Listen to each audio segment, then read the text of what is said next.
ভাঙড় একটি উত্তপ্ত সন্ত্রাস কবলিত এলাকা বলে পশ্চিমবঙ্গের মানুষ জানে এবং এখানে আগে সিপিআইএমের নেতৃত্বে সন্ত্রাস চলত, নেতৃত্ব দিত রেজ্জাক মোল্লা এবং শকত মোল্লারা।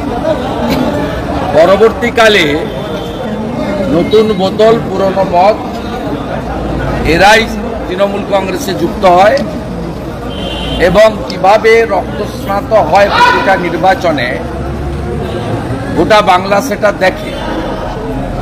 এবং গত পঞ্চায়েত নির্বাচনে এখানে মৃত্যুর মিছিল চলেছে, মহামান্য রাজ্যপালকেও বাড়িতে বাড়িতে এসে এখানে ভারতীয় জনতা পার্টির যারা কোর সদস্য বা কোর গ্রুপ আমাদের কারা ভোট দেয় ঢেলে আপনারা জানেন। আমি আর তাদেরকে তারা কারা আর বলতে চাই না, সমঝদার কথা ইশারাই কাঁপিয়ে। আমরা আমাদের এখানে 40-45 হাজার ভোট গত বিধানসভাতেও পেয়েছি। আমরা এখানে এর আগে একটি আমাদের নেতৃত্ব এসে জেলা নেতৃত্ব বুথ সশক্তিকরণের একটা মিটিং করে গেছে প্রায় 1000 খানিক 700-800 কর্মীকে নিয়ে। আমরা নির্বাচনের শেষ প্রচারে এখানে একটি মাঝারি মাপের সভা 4-5 হাজার মানুষকে নিয়ে করতে চেয়েছিলাম। তার জন্য আমাদের ভাইস প্রেসিডেন্ট জেলা কমিটি অবনীবাবু এবং মণ্ডলের 3 প্রেসিডেন্ট ভাইরা আছেন, মান্যবর প্রার্থীও আছেন ডক্টর অনির্বাণ গান্ধী, অন্যান্য গঙ্গাধরবাবু সহ অন্যান্য জেলা নেতৃত্ব দিমান কুন্ডু লস্করদা সবাই আছে। তা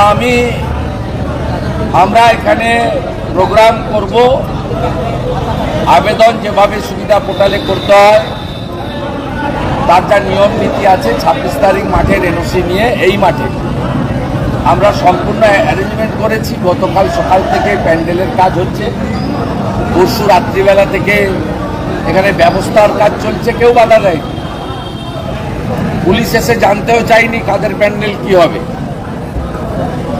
আজকে বেলা 11টার সময় অ্যাপ্লিকেন্টের কাছে এই সভাটা বাতিল বলে যখন আমরা পার্টির সোশ্যাল মিডিয়া গ্রুপে আমার পার্সোনাল প্রোগ্রাম গ্রুপে সব জায়গায় দিয়ে দিয়েছি যে 3 PM আমি এখানে একটা মিটিং অ্যাড্রেস করব ভাঙড়ে, যাতে মানুষ শান্তিপূর্ণভাবে গণতান্ত্রিকভাবে ভোটটা এবারে দিতে পারে। কারণ কোনো বুথে চটি পুলিশ থাকবে না, কেন্দ্রীয় আধা সামরিক বাহিনী থাকবে এবং ওয়েবকাস্টিং ক্যামেরা থাকবে, ভোট দিতে পারে। এবং বিশেষ করে এখানে সনাতনীরা সংখ্যালঘু, তারা যাতে ভয়মুক্ত হয়ে ভোট দিতে পারে, আর রাষ্ট্রবাদী সংখ্যালঘু যারা চোরেদের তাড়াতে চায় তারাও যত এগিয়ে এসে ভোটটা করে। আমরা একটা আবেদন এখানে করতাম, ঘণ্টাখানিকের সভা হতো, জেলা প্রেসিডেন্ট একটু, উনি একটু, আমি একটু বলতাম, এর বেশি কিছু ছিল না। আপনার পুলিশের অবজেকশনটা দেখুন যে তৃণমূলের নাকি 100 মিটার দূরে সভা হচ্ছে। আমি তো ওদিক দিয়েও এলাম, আপনারাও এলেন, আবার এদিক দিয়ে ক্যানিংয়ের দিকে যাব। কোনো নাম গন্ধ কিচ্ছু নেই, কোনো নাম গন্ধ কিচ্ছু নেই। কিভাবে আমরা যে কথাটা গত বেশ কিছুদিন ধরে বলছি যে তৃণমূল মাঠে নেই, পুলিশ ভার্সেস বিজেপি লড়াই, সর্বত্র পুলিশ যেন পয়লা ভাইপোর চুরির টাকা থেকে বেতন পায়, আমাদের ট্যাক্সের টাকার বেতন পায় না। আর পুলিশের যেন উপর মহলের বাপমা মরা দায় পড়েছে তৃণমূলকে বাঁচানোর এবং ভোটে জেতান। আপনি দেখুন এখানকার পুলিশের অবজেকশনটা আমরা ইলেকশন কমিশনের কাছে টেক আপ করেছি।